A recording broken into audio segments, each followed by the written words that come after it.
white. Dude, white. Kidding me?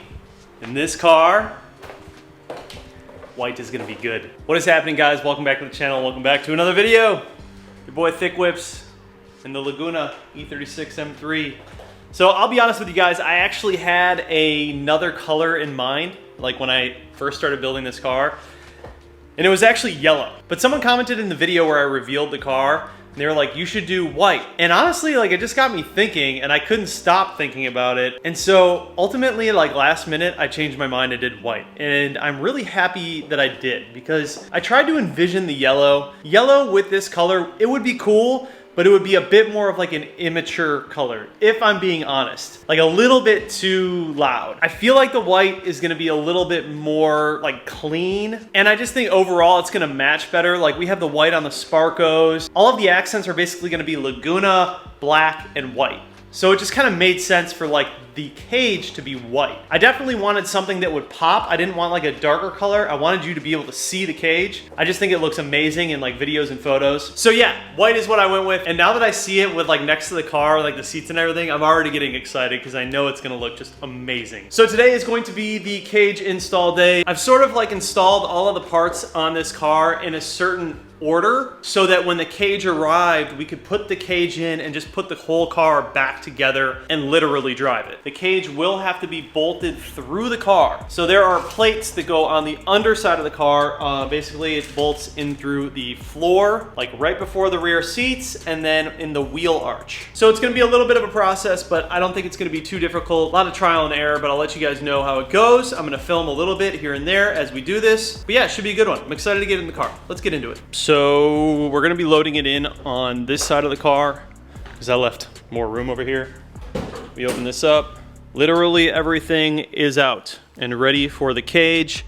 The floor mount areas are gonna be bolted right under there, tucked and flat, and then we have plenty of room. Same thing over there. And then in the wheel arch back there, and the wheel arch over here. We will have to cut away some of that sound deadening stuff that we have in there because we don't want the cage to sit on top of that. So I ended up purchasing this from Evasive, and it's made by Auto Power, but the the cage actually came bent, and I didn't even realize it. I don't know if you guys saw in the video originally when I was installing the suspension, you can see that one of the legs, this one, was like a 90-degree angle. Like it was like that, and it shouldn't be like that. It should actually be flat like this. So when I took it over to the body shop, Cars Metrics, to have it painted, they called me and they were like, hey man, your cage is bent. Because I was filming and installing the suspension all at the same time while accepting the cage, completely missed the fact that the floor piece was actually bent. So I went over there the next morning, we put some heat on it and a hammer, and we were able to bend it right back to where it needed to be. It didn't affect the welds or anything. If it had affected the welds, it would have been a different story, but the fact that it didn't, it's not that big of a deal. We were able to fix it right away and then get it painted. So obviously here's the paint job. They did an amazing job on this paint job, by the way. And this will also allow us to run harnesses now, so that's gonna be nice in the future. And then here are the end pieces. So obviously these pieces go onto here, and then it goes back. If this proves to be too difficult to get in with everything, then I'm just gonna go ahead and put it in like piece by piece. I actually might try that first.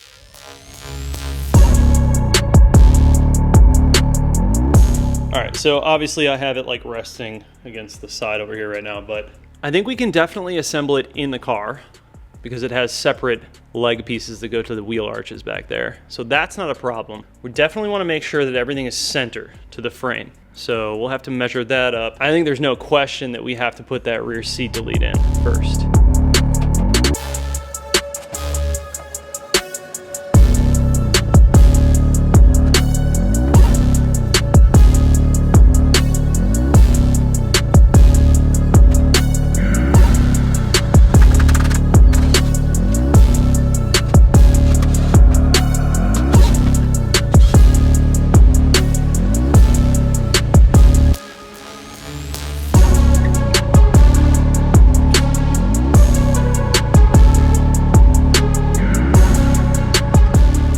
Okay, so let me give you guys an idea of where we're at here. As you can see, the rear seat delete is still in. All that stuff is still in. I just unscrewed it up top so I can move everything around. But what I'm gonna do is I'm gonna find the right location. I think that this is it. I've been running around, sort of measuring everything, make sure all the gaps are the same. Everything is centered. It looks to be like this is the correct spot for this. So what I'm gonna do first, before we do anything, is I'm gonna put my seat in. I'll just put like one bolt in, and then I'm gonna move it around and make sure that I have enough room. As long as that seat fits and I like where it is, I think we're gonna send it. So I'm gonna keep working on this and I'll update you guys as we go along, give you a little progress report. So here it is with the seat in, and the seat is all the way back, which I don't even sit all the way back in this seat. I actually move it up a little bit, and we still got plenty of room. All right, I am married to where it is. I like it. So I'm gonna go ahead and start plotting where we need to be drilling. I was fighting that rear seat delete too much. I took it out just for the install to get the cage part in, and got all that stuff out, got the sound editing out, piloted some little holes in there, and I'm gonna put the bigger ones in a minute. I did make an outline, you can see it. I'll lay these parts up here and start figuring out where we need to drill. This was easy to move. It was just a little zip tie that was holding it in the corner here. So now we have plenty of room to get back there on that. You can see the outline for this one too.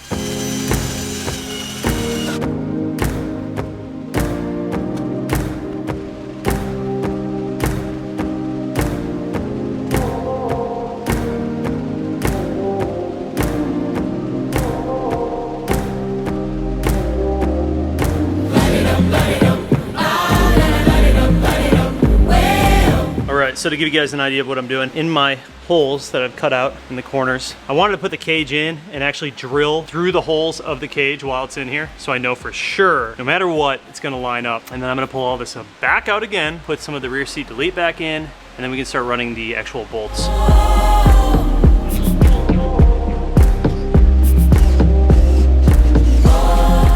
Final holes have been drilled. I'm gonna do one quick vacuum cleanup, and then we are going to put in the rear seat delete, but not bolt it down, and then we are gonna bring the cage in. I'm a sink with the earth, 10 toes deep, flower child from the turf. I never switch sides, like even when I die, I'm a ride for the squad, let her ties in the hearse.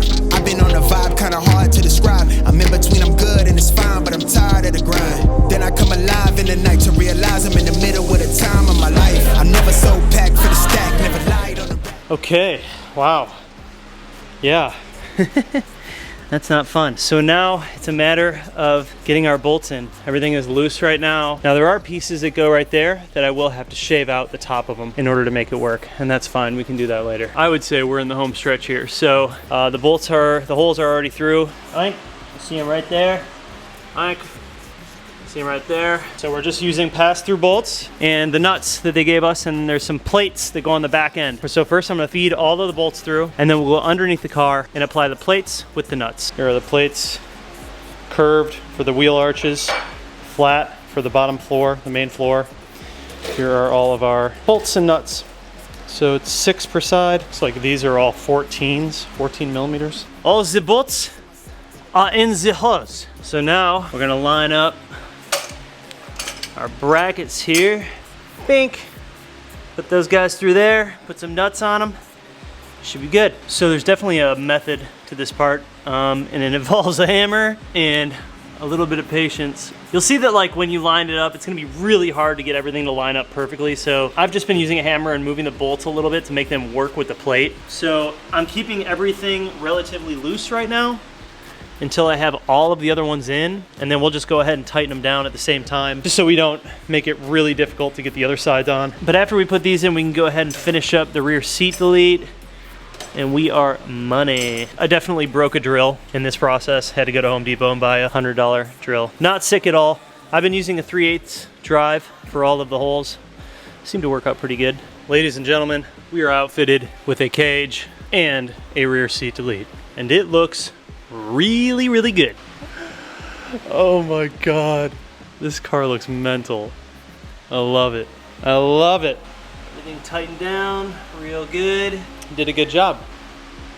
Plates all bolted. So the cage wasn't so difficult, but the cage and juggling that with a rear seat delete And this little car is not the easiest. It's not that it's hard, it just is very tedious. A lot of like removal, install, adjust, install, stuff like that. But yeah, man, it looks really good. I did make my marks, you can see there. I'm gonna cut out that square on each panel. And then after that, we just drill the little holes in it and we screw that in to there, and then we can put the seats in and we are done. It looks so good. It looks so crazy.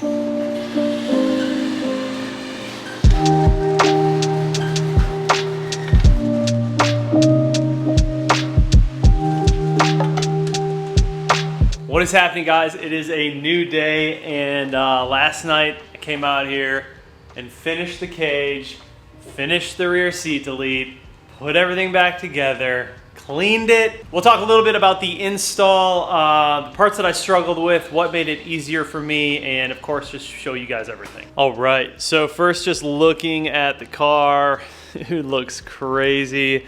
Looks so good with the cage in there. I guess we can start off from this side. So if you go over to the driver's side, it's so crazy, dude. So sick. So you'll see the seats are in here and we've got plenty of room. This is actually all the way back, so plenty of room. This is not how I sit. I actually sit a little further up. There she goes, mounts down there. Full rear seat delete is in as well. You'll see that I got those corner pieces in, and basically I traced out where the cage meets and I trimmed them accurately, or as accurate as I could, I suppose. And then of course, same deal over here. So all the bolts are in and everything. Super clean setup, dude. Like this whole thing is, yeah. It took a lot of time to get it to this point, to get it as clean as this. I'm really glad that I took the time to do it like that. If you guys remember in the previous video when I put these little corner pieces in right here, they didn't fit, so I actually had to cut the bottom of them, like that little piece right there. I had to cut it at a more aggressive angle so it would actually fit in the back. So mine would not fit the way that they were. I had to adjust them and kind of manipulate them to work with my setup. But dude, it looks unbelievable. It looks so good. Super happy that I decided to go with white. I think that the white just sets it off, pops through the entire car, looks really good with the Laguna, matches all the Sparco badging. I have a steering wheel coming this weekend. You guys are gonna see it's a quick release. Once you guys see it, it'll make a lot more sense, but it's very, very clean. So yeah, dude, I'm so happy with it, you guys. Like, oh my God, it looks so good. It took a lot of time though, I'm not gonna lie. I mean, it was like an all-day project. The thing is, you know, you're dealing with steel and you're dealing with the frame of a car, so like, there isn't much flexibility there. You have to be on point with your drilling, and you really have to make sure that everything lines up perfectly. Some people would just put like slits in here and then cover it with carpet. I wasn't too worried about that. For one, it's not like I'm taking the cage out, and two, it was very necessary to be able to access these holes and get those bolts in there. If it was covering it up, man, it would just made it so much worse. Honestly, like installing a cage in a smaller car like this isn't the tough part. The tough part is installing a cage in a small car like this with a rear seat delete. There's just a lot of working around other parts, and there's like a methodical order to put everything in. You'll see that the plates come through on the bottom right there and the bottom over here. And even if you take your time and bolt everything up and drill as best as you can, you're gonna have to flex things a little bit. So once I finally got all of the plates in, I would tighten them down. So I would like go around the car, tighten this one, tighten that over there, tighten this over there, tighten this over there, tighten this over there, and I would just keep doing that until it was completely tight. So it was flexing from all angles until it was just completely solid. But the end result, I mean, kind of speaks for itself, you guys. Like, it's flawless. I took my sweet ass time on this, and I really wanted to make sure that I just nailed it when I did it. And I did.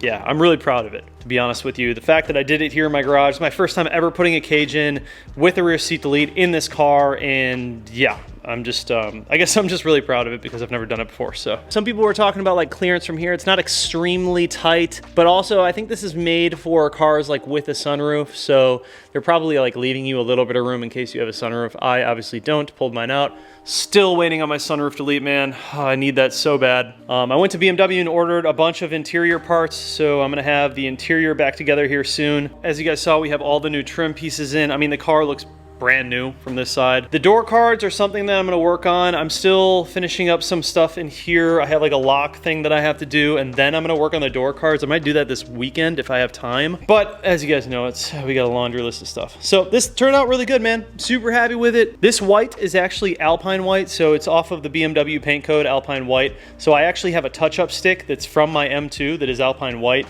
And it is really, really hard to put this in and take it out, put this in, take it out, and work around it with drills and tools and not nick it. So I nicked it a couple of times. I have like touch-up paint marks. You see it right there.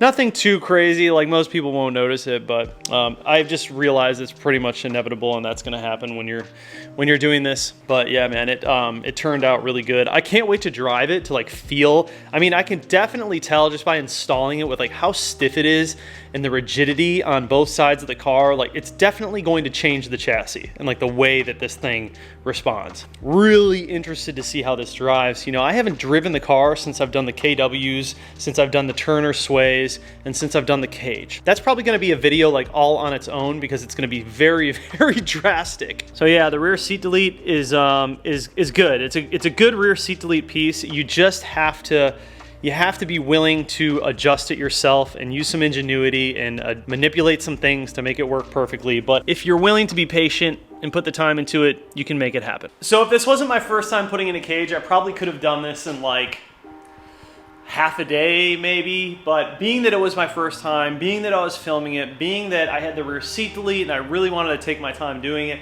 and being that I broke tools, I had to go to Home Depot 4 times yesterday. My drill ended up breaking like halfway through. I didn't have the right size drill bit for something. I had to buy some different screws. I was legitimately in this garage from 10 a.m. until 8 p.m. Didn't eat, just had water and worked. It was not the most enjoyable. If I just kind of like half-assed it and rushed it, I probably could have got it done like in a half a day, but I just made sure I wasn't cutting corners. So yeah, Alpine white cage in the E36. Unreal. I have yet to see it on the ground with the wheels out in the light, and I know that it's gonna look insane once I do that, because in here it's very hard to tell. Like, it looks cool, but like it's very hard to really get the full scope of it in this little garage. But then you pull it outside and it's a whole nother monster. Some of you guys have been asking about the rear wing that I have. So I did order the LTW wing, and it's actually being built in California by a company called Mashaw. A really cool guy. The guy called me, and he actually makes them to order, and he has the original LTW E36 car, and he basically builds these wings off of that car. So it's like a legit, very good fitting, it was also pretty expensive, LTW wing. Previously, I did order a cheaper one, like a $350 or $400 LTW wing, and it was garbage, dude. It was so bad, and I was putting so much time and energy into this car. I was like, dude, I can't roll with this wing. Like, it's just so cheap and it looks so bad. So I just figured, you know what? I'm gonna put a little bit of money into it, and I ended up paying a lot more, but I know that the product I'm getting is like really, really good, and it's being made here in the USA, which is also super dope. And then of course we have a bunch of other stuff we're doing. Today I'm actually throwing in brand new trim, and then I have a shift boot here. I also have like an e-brake boot. I had to order a bunch of interior trim pieces that I just don't have, like the center console piece. I don't have any of that stuff. BMW parts are just, they're not cheap, even on an old car like this. Some of the stuff they don't even make anymore and you can't get it. It's crazy. So this also means that we can run harnesses now. We'll have to put like some little harness flanges back there, but we'll be able to run some harnesses. I don't even know what kind of harnesses I'm doing. I haven't researched any of that yet, but I will look into it and figure it out. But yeah, we did a pretty good job. So that is it. That is the cage install, Alpine white. Yeah, man, tell me what you guys think. Laguna Seca blue with the Alpine white cage. Not a bad look. Not a bad look. Anyways, guys, thank you so much for watching the video. I'll see you in the next one. Peace out. you.